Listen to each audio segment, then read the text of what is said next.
radical reconciliation is a concept that came out of the 2013 South African Reconciliation Report, which you all have on your chairs. At the heart of the concept is the idea that inequality matters for reconciliation. And this notion of radical, the reason that we're using the term radical, is threefold. Radical means root. So in terms of what are the root issues with reconciliation, sometimes we don't address these things. Sometimes we think about the good things of connection and coming together and working together and understanding each other. But when they're underlying and overarching inequalities, and you don't get to those, then you're missing something important. Then your attempts will be thwarted. Okay, and another way that the term radical is important is in terms of rootedness. You will see in some of my later slides that we are at a point at the moment in South Africa's history where we are being challenged to bring reconciliation down from a kind of concept up there represented by the saints of reconciliation to a rooted concept, which is between ordinary citizens. And what does that mean and what does that look like? And also radical in the terms of new. You know, we are entering a new era. And so radical denotes revolutionary or new, so a way that we can rethink reconciliation. Useful for us, but for a good place to start the story is with the journey that reconciliation has already taken, because this concept is the next step in a broader story. Reconciliation is a key concept within transitional justice, which broadly speaking is the field that asks how do we deal with a history of violence in a context where there's been a transition to peace. And this can take legal forms, it can take political forms, it can take psychological forms. So reconciliation is really within that broader question, and that's an international question that we don't only deal with as South Africans, but across different contexts of post-conflict. South Africa has really led the way in terms of reconciliation. So starting with our Truth and Reconciliation Commission, the concept then became a key nation-building concept. And other countries have followed in the footsteps of South Africa. So we actually bear a responsibility to keep thinking about what are the strengths of reconciliation as we have followed it, what are the weaknesses, what are the challenges, because those are not only useful for us, but useful for other countries embarking on similar processes. Another key point in terms of the historical moment is from various places there's developing critique of reconciliation, and I will speak to all of those places. There's conceptual critique in the academic literature, there's critique that's represented in the SARB results, which is perceptions and experiences of ordinary South Africans. And there's just like a general feeling that the contradictions are emerging, the historical contradictions, the inequalities are coming to us louder and louder. And so there's a feeling of a time where reconciliation really does need to be rethought, challenged, critiqued, and so we can take the next step. So radical reconciliation is a proposal for that next step. So the concept really has three parents. The first one is the conceptual critiques. This is the first parent of like where the concept comes from. And already in 1998, Professor Brandon Hamber thought about the concept of reconciliation as a Jekyll and Hyde concept, which is very useful. So it's a complex concept. It speaks to the political, it speaks to the economic, it speaks to the psychological and interpersonal. This is rich for the concept, but it can also be its downfall. And this is where this Jekyll and Hyde comes in. If reconciliation is only showing its flattering side of Dr. Jekyll, of kind of working together, coming together, healing, reconciliation, but not showing what lies beneath the less flattering side of the contradictions and the inequalities, which is its the Mr. Hyde side, then it can become ideological because it allows those inequalities to continue without being challenged. Further conceptual critique has come out of political theory, and especially people working around the discourse of reconciliation and the notion of the therapeutic state, which is this tendency within post-conflict states to speak very much through the language of trauma and healing and ignore issues of socio-structural inequality. Also, this can have an ideological function. A recent critique from Professor Charles Villavicencio, who's a senior researcher at the Institute for Justice and Reconciliation, he proposed perhaps we need to have a moratorium on reconciliation. Perhaps if we deal with the socioeconomic issues, the development issues, reconciliation will follow. However, I think this is taking it too far. I think we need to hold this balance, this dynamic tension between the interpersonal, psychological, deep, important issues and the broader socio-political issues of power, issues of inequality, issues of symbolic inequality as well. So I've tried to represent this, this idea of radical reconciliation as it comes out of the literature in terms of a balancing of the scales, the interpersonal psychological aspects of reconciliation, understanding, healing, forgiveness, dialogue, truth, connection. These are the concepts that are often associated with reconciliation. If you ask people, what does it mean? These are the things that often come up. But then on the other side, you have the social structural issues, power relations, systems of meaning, societal structures, and the organization of space. And radical reconciliation argues that these two realms need to be held together in dynamic relationship with one another, because they do in fact act in dynamic relationship with one another. The second parent of the concept is the current context of today. And a nice way to think of it is living reconciliation or rooting reconciliation.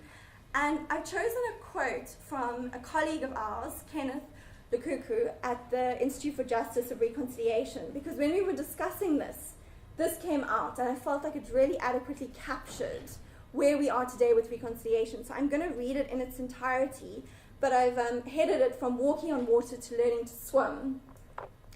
At the beginning of our transition, naturally, there was a lot of uncertainty and insecurity as to what ought, could, should, and would happen in order to move forward.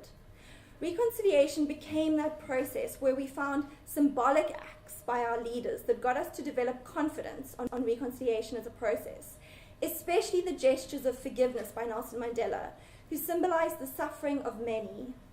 In that way, he actually got us to believe that despite all these challenges, we could walk on water.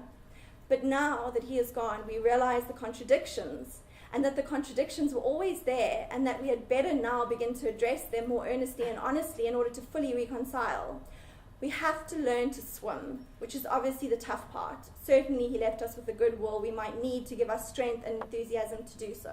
And then the third parent is the results of the SARB, and I'm going to take you through the results that were particularly useful for this concept of reconciliation and radical reconciliation. The South African Reconciliation Barometer is an annual survey. It measures ordinary citizens' perceptions of reconciliation and experiences of reconciliation. It's based on a nationally representative survey of about 3,500 South Africans. The sampling is done in such a way that it represents South Africans, so it can be thought of as a mirror image of the attitudes and experiences of South Africans. Just an aside, we're currently in an exciting process of rethinking the SARB. So even in the way that we're going to be asking the questions in future, we're going through this process of what does reconciliation actually mean today. Two important demographic variables that we use in the analysis. The one is race. We recognize that race is a socially constructed category, but it continues to have political, material, and symbolic importance in South Africa. And until we can move past that, we can't dispense with the category. So we still need to understand how it's functioning, what the issues are, what needs to change. So that's why we continue to use race. And across a variety of different questions, race often comes out as a very important explanatory variable, so that there are noted differences across race groups in a lot of different areas. And we don't see the same thing in terms of other demographic variables. Okay. The other demographic variable that we use is a living standard measure. This is a composite measure that attempts to measure someone's living standard. So we use it as a proxy for material exclusion or class. It looks at a whole range of things, not income inequality. It looks at degree of urbanization, ownership of assets, whether you employ people,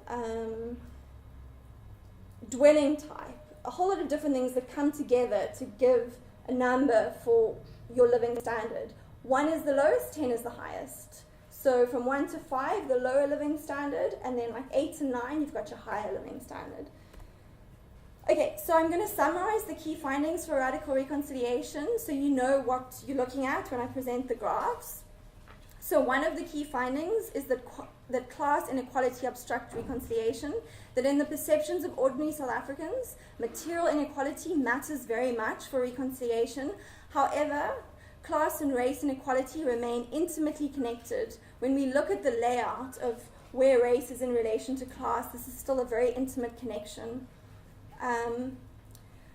Another key finding, it speaks to racial integration, and that we see a lot more racial integration for the middle and upper classes, but for the poor, and this is also speaks to the geographical legacies of apartheid, there's still a lot of exclusion, not a lot of radical reconciliation. And when I present that graph, you'll really see that balance of the relationship between the interpersonal racial integration and the social structural, like how things are mapped up in terms of class and geography, and how it impacts on whether we can or cannot engage in interracial integration.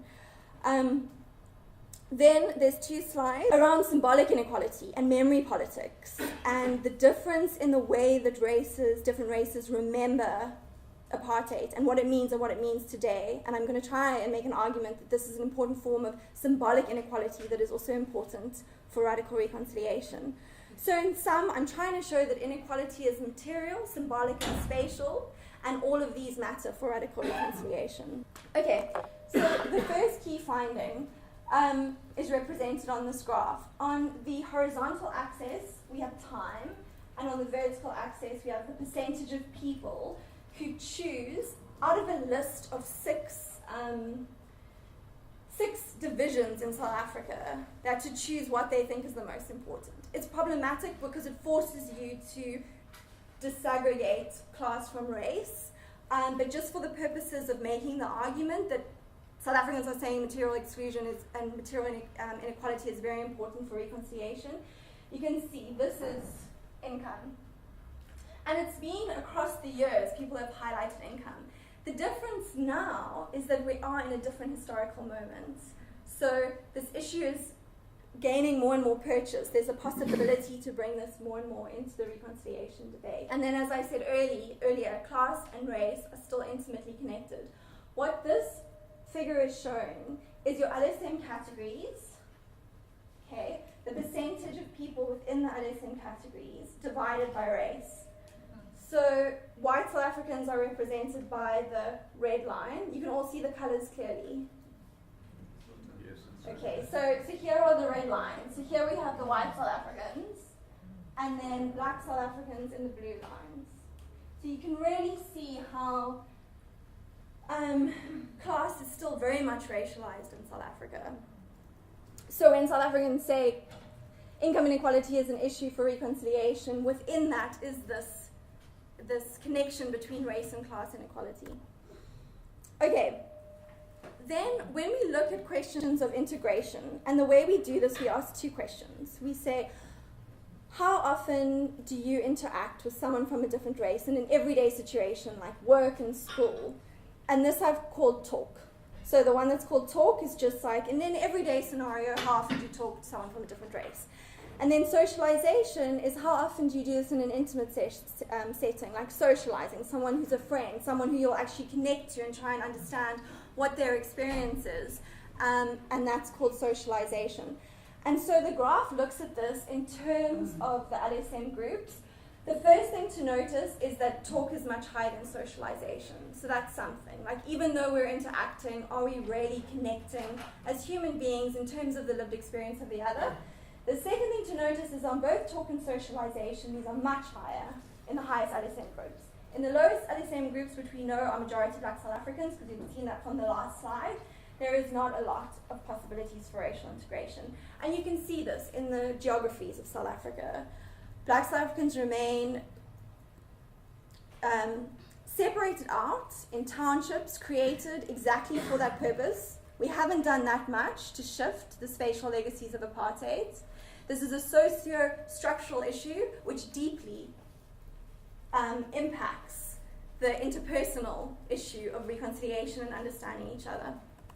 Okay, and now to get to the slightly more tricky slides. Memory politics are important for reconciliation because how we remember the past, what the past means to us, will impact on how we can relate to each other and how we can relate to different experiences of the past, because let's be honest, in South Africa, the experience of white South Africans is very different to the experience of black South Africans. We hold different histories, different legacies, different places within a relationship of oppression, which are difficult to come to terms with, and we haven't done that much work in terms of doing that. So in terms of questions of forgiving and moving on, across race groups, people share very similar ideas. But in terms of questions of redress, white South Africans are much less likely to agree with the fact that we need redress.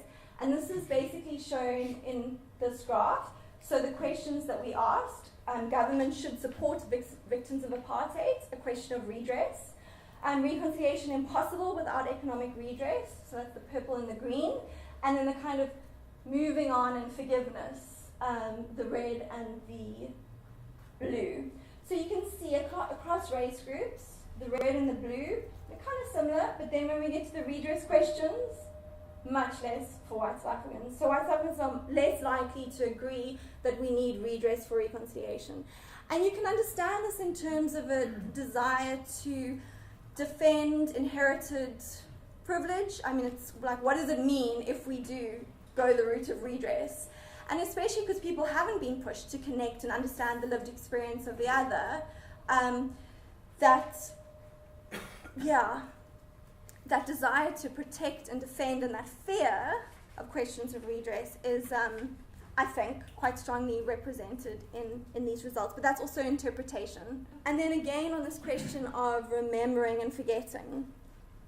In terms of what apartheid means to different South Africans, we see, again, differences in terms of race. So asking the question, many black South Africans are poor because of apartheid, this also speaks to redress. White South Africans are much less likely to agree with that. Apartheid government oppressed the majority of South Africans, also much less likely. Apartheid was a crime against humanity, also much less likely. In fact, it's only just over 50% of white South Africans who will say apartheid was a crime against humanity. Now, these are sensitive results that need to be dealt with care.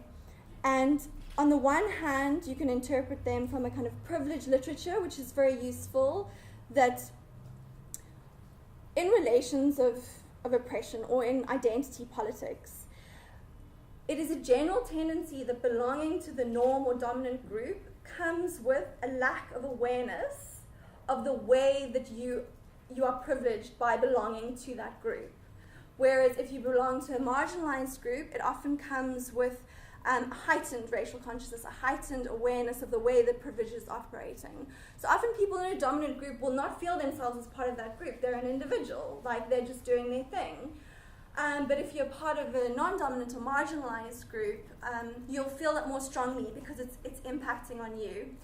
And this is to do with, so denial can be strategic in a way, to say, hang on a minute, I'm just an individual doing my thing, my successes are just mine, which is of course, yes, your successes are just mine, but you're not seeing the way that you're caught up within a broader system that does privilege you at the expense of someone else. Trauma is not just in the individual, trauma is shared.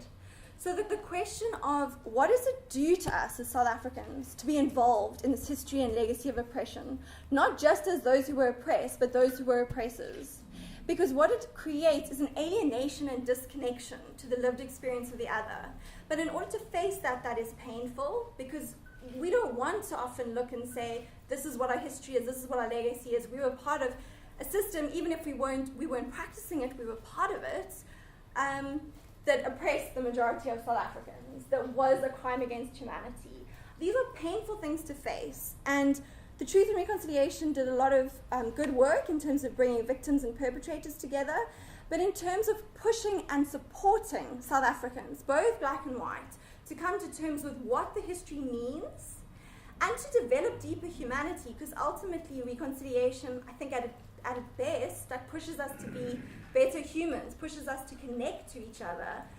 But in order to do that, we have to go through that wound of the oppression and oppressor, and that's a painful wound. And I feel like with radical reconciliation, this symbolic inequality, which very much connects to memory and differences in memory and denial, also needs to be dealt with. We also need to come to terms with what this history means. We can't just sweep it under and keep moving forward hoping that it will never come up, because it's coming up more and more. To close, in terms of policy discourse, is there space for this concept of radical reconciliation? As we know, and as we've been talking about, the discourse, the policy discourse is becoming more radicalized, but not in terms of reconciliation.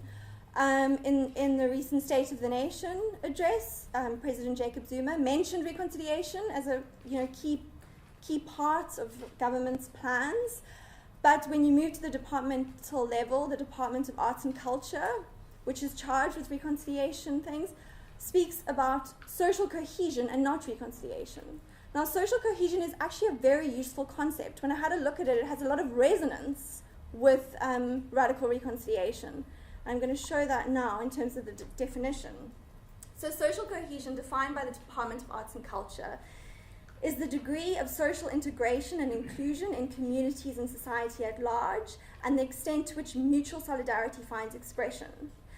And this is where the inequality part comes in. A community or society is cohesive to the extent that the inequalities, exclusion, and disparities based on ethnicity, gender, class, nationality, age, disability, and any other distinctions which engender divisions, distrust, and conflict are reduced and or eliminated in a planned and sustained way. They don't mention race, so there's definitely harmony in terms of radical reconciliation, recognizing inequality. Social cohesion is also trying to do this. The danger, however, is that reconciliation has a long history within South Africa. We've walked this walk, we've made mistakes, we're now being challenged to recognize those mistakes. If we dispense with the concept, we lose that history, we lose that process of what we've learned, and that has implications as well for what we can teach. Because if we are leading the way in terms of reconciliation, then we do have a responsibility to keep with the concept, to keep critiquing it, not just to cut it off and come with a new concept. So I think there is definitely potential for social cohesion and radical reconciliation to work together, but I don't think reconciliation should be replaced by a new concept. I don't think that would be good for us.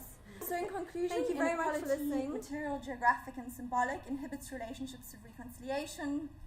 Radical reconciliation requires us to balance both sides of the reconciliation scales, the psychological and the socio-structural. The concept of social cohesion is similar to the concept of radical reconciliation. So within this emergent radicalization of policy discourse, the concept of radical reconciliation may usefully frame the aims of the Department of Arts and Culture. However, it's vital to locate this concept within the process of reconciliation in South Africa, so that A, we don't lose the historical process and story, and B, the lessons learned over the past 20 years may feed into the global discourse and practice of post-conflict reconciliation and transitional justice.